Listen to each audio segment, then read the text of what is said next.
Mary Bell committed two dreadful murders. I believe that people have the propensity to be bad when they are born, and Mary Bell was one of these people. Mary Bell is a British woman who, at the age of 11, was convicted of the manslaughter of two young boys, Martin Brown and Brian Howe, in 1968.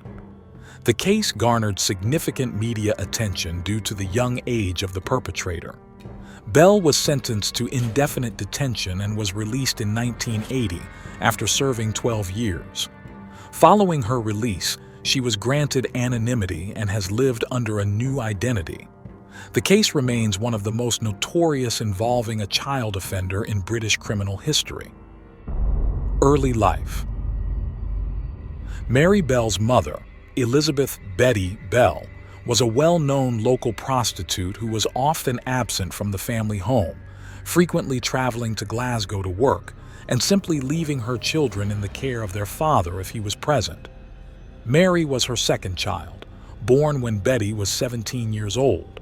The identity of Mary's biological father is unknown. For most of her life, Mary believed her father to be William "Billy" Bell, a violent alcoholic and habitual criminal with an arrest record for crimes including armed robbery. However, she was a baby when William Bell married her mother, and it is unknown if he is her actual biological father. Mary was an unwanted and neglected child.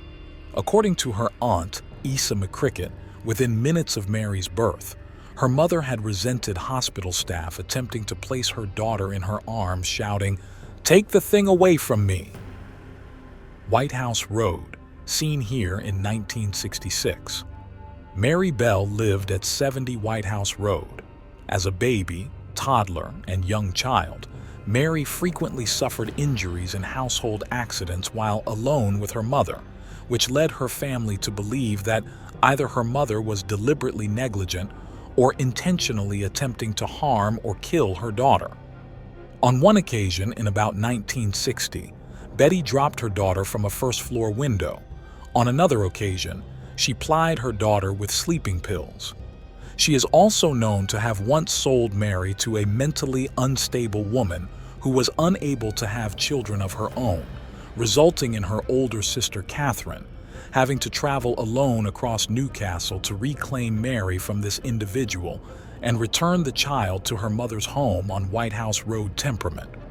Both at home and at school, Mary exhibited numerous signs of disturbed and unpredictable behavior, including sudden mood swings and chronic bedwetting. She is known to have frequently fought with other children, both boys and girls, and to have attempted to strangle or suffocate her classmates or playmates on several occasions. On one occasion, she is known to have attempted to block the trachea of a young girl with sand. The first thing that comes into your mind about Mary is her eyes, but they are very distinctive and they can fix you with a stare. This violent behavior made many children reluctant to socialize with Mary, who would frequently spend her free time with Norma Joyce Bell, the 13-year-old daughter of a next-door neighbor with whom she had become acquainted in early 1967. Although the girls shared the same surname, they were not related. According to one classmate at Delaval Road Junior School, by 1968, she and her peers had become accustomed to the sudden and marked changes in Mary's behavior, and when she began exhibiting distressful mannerisms, including shaking her head and forming a steely gaze, her peers instinctively knew she was to become violent, with the focus of her stare being the individual she would attack. Initial assaults. On Saturday, the 11th of May, 1968, a 3-year-old boy was discovered wandering dazed and bleeding in the vicinity of St. Margaret's Road, Scotswood. The child later informed police he had been playing with Mary Bell and Norma Bell atop a disused air raid shelter when he had been pushed 7 feet from the roof to the ground, inflicting a severe laceration to his head. He was unsure of which one of the girls had actually pushed him. The same evening, the parents of 3 small girls contacted police to complain that both Mary and Norma had attempted to strangle their children as they played in a sand pit. That evening, both girls were interviewed about these incidents. Both girls denied any culpability for the air raid shelter incident, claiming they had simply discovered the boy, bleeding heavily from a head wound after he had fallen. Further questioned about the attempted strangulation of the 3 young girls, Mary denied any knowledge of the incident. However, Norma admitted Mary had tried to throttle each of the girls, stating, "Mary went to one of the girls and said, 'What happens if you choke someone? Do they die?' Then Mary put both hands round the girl's throat and squeezed. The girl started to go purple. I told Mary to stop, but she wouldn't. Then she put her hands around Pauline's throat and she started going purple as well. Another girl, Susan Cornish, came up and Mary did the same thing to her. Police notified the local authority of the incidents and of Mary's violent nature, but due to their age, both girls were simply given a warning. No further action was taken. Killings. Background. In the 1960s, Newcastle upon Tyne experienced a significant urban renewal project. Many inner boroughs of the city saw Victorian-era terraced slums demolished in order that modern houses and flats could be constructed, although several families resided in buildings earmarked for demolition as they awaited rehousing by the council. Local children frequently played in or close to the derelict houses, and upon the rubble-strewn expanses of land raised and partially cleared by contractors. One of these locations was a large expanse of waste ground located close to a railway line known to local children as Tin Lizzie. The street which ran parallel to this expanse of waste ground was St. Margaret's Road. Martin Brown. Martin Brown's body was subject to autopsy. There was absolutely nothing to be seen as having caused his death. On the 25th of May, 1968, the day before her 11th birthday, Belle strangled 4-year-old Martin Brown in an upstairs bedroom of a derelict house located at 85 St. Margaret's Road. She is believed to have committed this crime alone. Brown's body was discovered by 3 children at approximately 3:30 p.m. He was lying on his back with his arms stretched above his head. Aside from specks of blood and foam around his mouth, no signs of violence were visible upon his body. A local workman named John Hall soon arrived on the scene. He attempted to perform cardiopulmonary resuscitation, CPR, to no avail. As Hall attempted CPR, 2 local girls, 10-year-old Mary Bell and her 13-year-old friend and neighbor, Norma Bell, appeared at the doorway to the bedroom. Both were quickly shooed out of the house. The 2 knocked on the door of Martin's aunt, Rita Finley, and informed her, "One of your sister's bairns has just had an accident. We think it's Martin, but we can't tell because there's blood all over him." The following day, Bernard Knight conducted a post-mortem upon the body of Martin Brown. The case of Martin Brown was not forgotten. Without a known cause, his death was blamed on the dangerous conditions in the Rat Alley slums. Knight was unable to find any signs of violence on the child's body, and thus was unable to determine the child's cause of death. Although he was able to discount the investigators' theory, the child had died of poisoning through ingesting tablets. An inquest on the 7th of June returned an open verdict. One of the 4 handwritten notes left by Mary Bell and Norma Bell at Woodland Crescent Nursery on the 26th of May, 1968, intervening incidents. On Mary's 11th birthday, the 26th of May, she and Norma broke into and know a nursery in nearby Woodland Crescent. The 2 entered the premises by peeling tiles off the slate roof. They tore books, upturned desks, and smeared ink and poster paints about the property before escaping. The following day, staff discovered the break-in and vandalism and immediately notified the police, who also discovered 4 separate notes that claimed responsibility for Martin Brown's murder. One of these notes stated, "I murder so that I may come back." Another read, "We did murder Martin Brown, fuck you bastard." A third note simply read, "Fooch off we murder. Watch out Fanny and faggot." The final note was the most complex, reading, "You are mice why? Because we murdered Martin Go Brown. You bait look out there. Our murders about by Fanny and ald faggot you screws." The police dismissed this incident as a tasteless and childish prank. 2 days later, on the 29th of May, shortly before the funeral of Martin Brown in a game of chicken, both girls called upon the house of his mother, June, asking to see her son. When June Brown replied that they could not see her son because he was deceased, Mary replied, "Oh, I know he's dead. I want to see him in his coffin." Brian Howe. On the afternoon of the 31st of July, 1968, a 3-year-old named Brian Howe was last seen by his parents in the street outside his house playing with one of his siblings, the family dog, and Mary Bell and Norma Bell. When he did not return home later that afternoon, concerned relatives and neighbors searched the streets without success. At 11:10 p.m., a search party discovered Brian's body between 2 large concrete blocks upon the Tin Lizzie. The first policeman to arrive at the scene observed that a deliberate but feeble attempt had been made to conceal the body, which was covered in clumps of grass and weeds. Cyanosis was evident upon the child's lips, and several bruises and scratches were evident upon his neck. A pair of broken scissors lay close to his feet. The coroner would conclude that Brian had died of strangulation and that he had been deceased for up to 7.5 hours before the discovery of his body. The killer had evidently squeezed Brian's nostrils closed with one hand as he or she had gripped his throat with the other. Numerous puncture wounds had been inflicted to the child's legs before death. Sections of his hair had been cut from his head. His genitals had been partially mutilated, and a crude attempt had been made to carve the initial M into his stomach. The relatively small amount of force used to murder the child led the coroner to conclude the killer was another child. Numerous gray and maroon fibers were discovered upon Brian's clothing and shoes. These fibers did not source from any clothing within the Howe household and had been transferred to the child by his killer, S. Investigation. The discovery of Brian Howe's body sparked a large-scale manhunt.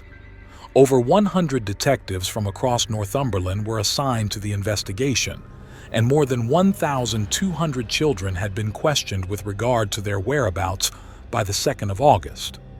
2 children questioned by detectives on the 1st of August were Mary Bell and Norma Bell, who, witnesses informed investigators, had been seen playing with Brian shortly before he was believed to have died. In her initial interview, Norma seemed excitable, whereas Mary was markedly more observant and taciturn. Although both girls were evasive and contradictory in their initial statements, they freely admitted to having played with Brian on the date of his death, but denied having seen him after lunchtime.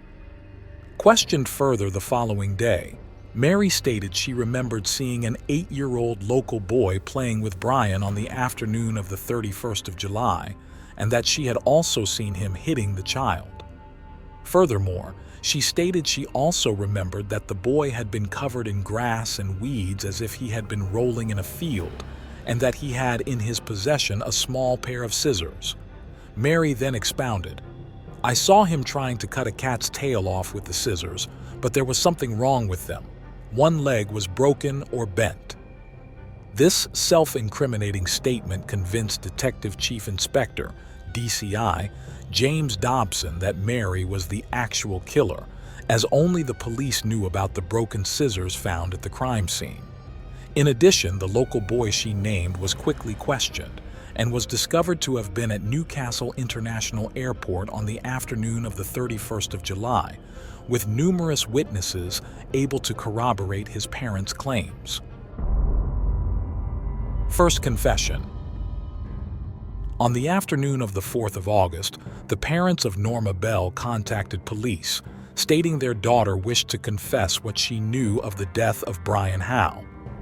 DCI Dobson arrived at their home, formally cautioned Norma, and then asked what she knew. Norma informed Dobson that Mary had taken her to a spot on the Tin Lizzie, where she had been shown Brian's body. Mary had then demonstrated to her how she had strangled the child. According to Norma, Mary had confessed to her that she had enjoyed strangling the child before describing how she had inflicted the scour marks on his stomach with a razor blade hidden at the crime scene and the broken scissors. Norma then led police to the crime scene and revealed the location where the razor blade was hidden.